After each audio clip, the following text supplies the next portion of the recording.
കൂട്ടുകാരെ, നമ്മളുടെ ചാനലിലേക്കും വീഡിയോയിലേക്കും എല്ലാവർക്കും സ്വാഗതം. ഇന്ന് നമുക്ക് തേച്ച് കുളിക്കാനായി ഒരു സോപ്പ് ഉണ്ടാക്കി നോക്കാം. അതിനുവേണ്ടി ഗ്ലിസറിൻ സോപ്പ് ബേസ് 1 കിലോ നമ്മൾ ഓൺലൈനായിട്ട് വാങ്ങിയിട്ടുണ്ട്. വേപ്പെണ്ണയുടെ എക്സ്ട്രാക്റ്റ്, അതുപോലെ തന്നെ ലാങ്കിയുടെ പെർഫ്യൂം ബേസ് എന്നിവയും ഓൺലൈനായി വാങ്ങിയിട്ടുണ്ട്.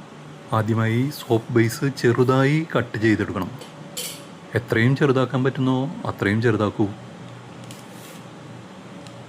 ഞാനിപ്പോൾ ആദ്യം കുറുകയും പിന്നെ നെടുകയും കട്ട് ചെയ്യാനാണ് ഉദ്ദേശിച്ചിട്ടുള്ളത്.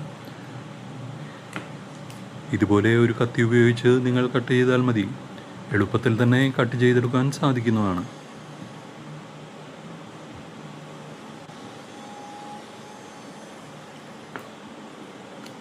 ഇപ്പോൾ നെടുകെ കട്ട് ചെയ്ത് കഴിഞ്ഞു. ഒന്ന് മറിച്ച് വെച്ച് നമുക്ക് കുറുകെ കട്ട് ചെയ്തെടുക്കാം.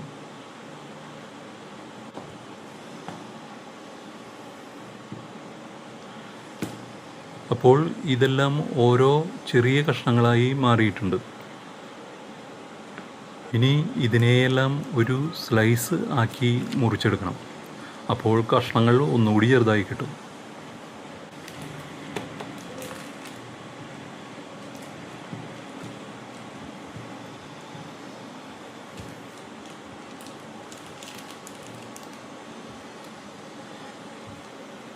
കണ്ടോ, ഇതുപോലെ ഒരു സ്ലൈസ് ആക്കൂ.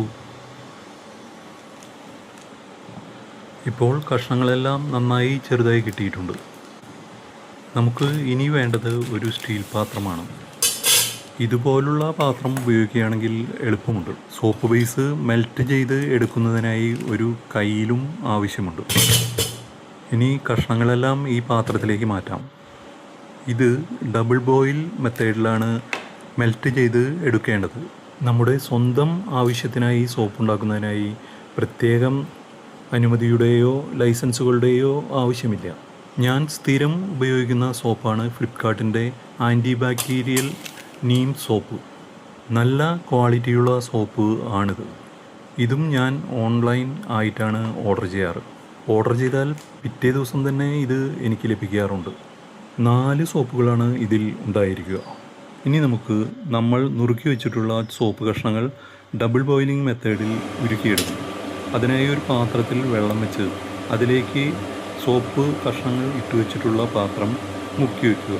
അടിയിലെ പാത്രത്തിലുള്ള വെള്ളത്തിൽ സോപ്പ് ബേസ് കഷ്ണങ്ങൾ ഇട്ട് വെച്ചിട്ടുള്ള പാത്രം ഫ്ലോട്ട് ചെയ്ത് പൊങ്ങിക്കിടക്കണം. ഇനി സ്റ്റൗവിലെ തീ ഫുൾ ആക്കി വെച്ചോളൂ. സോപ്പ് ബേസ് നന്നായി ഉരുകി വരട്ടെ. കുറച്ചു നേരം കാത്തിരിക്കേണ്ടി വരും.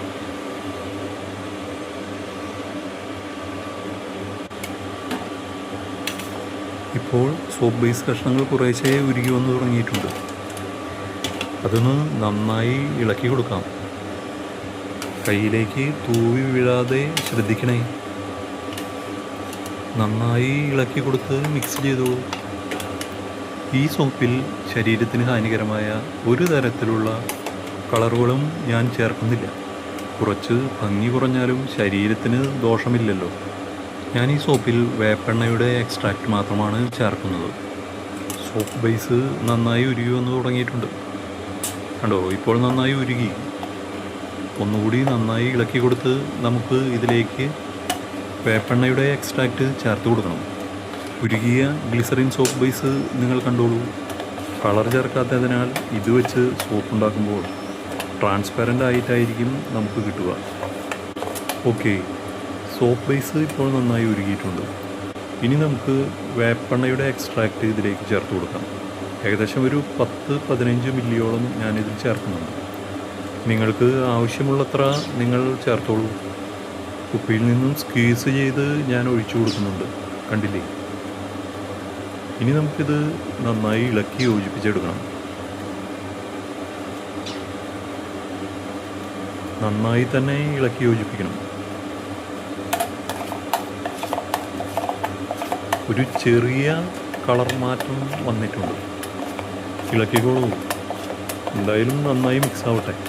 വേപ്പെണ്ണയുടെ മണം വളരെ കുറവാണ്, അതുകൊണ്ട് കുറച്ചുകൂടി ഇതിൽ ചേർത്ത് കൊടുക്കാം. ഇനി ഒന്നുകൂടി നന്നായി ഇളക്കിക്കോളൂ. കളറിന് ചെറിയ ഒരു മാറ്റം കൂടി വന്നിട്ടുണ്ട്. ബേസ് ഇളക്കിയെടുക്കുന്നതോടൊപ്പം തന്നെ സോപ്പിൻ്റെ മോൾഡ് ഞാൻ ഇവിടെ തയ്യാറാക്കി വെച്ചിട്ടുണ്ട്. ഇനി ഉരുകിയ സോപ്പ് ബേസ് ഈ മോൾഡുകളിലേക്ക് നമുക്ക് ഒഴിച്ചു കൊടുക്കണം. വളരെ സൂക്ഷിച്ച് ചെയ്യണം. പത ഒഴിവാക്കി വേണം നമുക്ക് സോപ്പ് ബേസ് ഇതിലേക്ക് ഒഴിച്ചു കൊടുക്കാൻ. ഞാൻ ഒഴിച്ചപ്പോൾ പതയും കൂടി ഇതിലേക്ക് ഒഴുകി വന്നു. അത് ഇനി സ്പൂൺ കൊണ്ടോ മറ്റോ കോരിയെടുക്കണം. കയ്യോ മറ്റോ പൊള്ളിക്കാതെ ഒഴിച്ചു കൊടുത്തോളൂ. എല്ലാ പോർഷനിലും ഒഴിച്ചു കൊടുത്ത ശേഷം പത കോരി മാറ്റിയെടുക്കാം. ഇതുപോലെയുള്ള പത ഇല്ലാതിരിക്കാൻ ഒരു തരത്തിലുള്ള കെമിക്കൽ ഇതിൽ ചേർക്കാറുണ്ട്. നമ്മൾ ഇപ്പോൾ കെമിക്കലുകൾ ഒന്നും ഇതിൽ ചേർക്കുന്നില്ല. ഇനി ബാക്കിയുള്ള മോൾഡുകളിലേക്കും നമുക്ക് ബേസ് പകർന്നു കൊടുക്കാം. 3 മണിക്കൂർ ഇത് തണുക്കാൻ വേണ്ടി വെച്ചിരിക്കണം. അതിനുശേഷമേ മോൾഡിൽ നിന്നും സോപ്പ് മാറ്റിയെടുക്കാവൂ. പത മാറ്റുന്നതിനായി കുറച്ച് വൈകിപ്പോയി. അതുകൊണ്ട് തന്നെ നന്നായി പത മാറി കിട്ടിയില്ല. സാരമില്ല, നമുക്ക് ഉപയോഗിക്കാൻ വേണ്ടി അല്ലേ സോപ്പ്. ഇങ്ങനെ ഉണ്ടാക്കുന്ന സോപ്പ് നമ്മുടെയും കുടുംബത്തിൻ്റെയും വ്യക്തിപരമായ ആവശ്യത്തിന് വേണ്ടി മാത്രമേ ഉപയോഗിക്കാവൂ. വിൽക്കുന്നതിനോ മറ്റുള്ളവർക്ക് കൊടുക്കുന്നതിനോ അനുവദിച്ചിട്ടില്ല.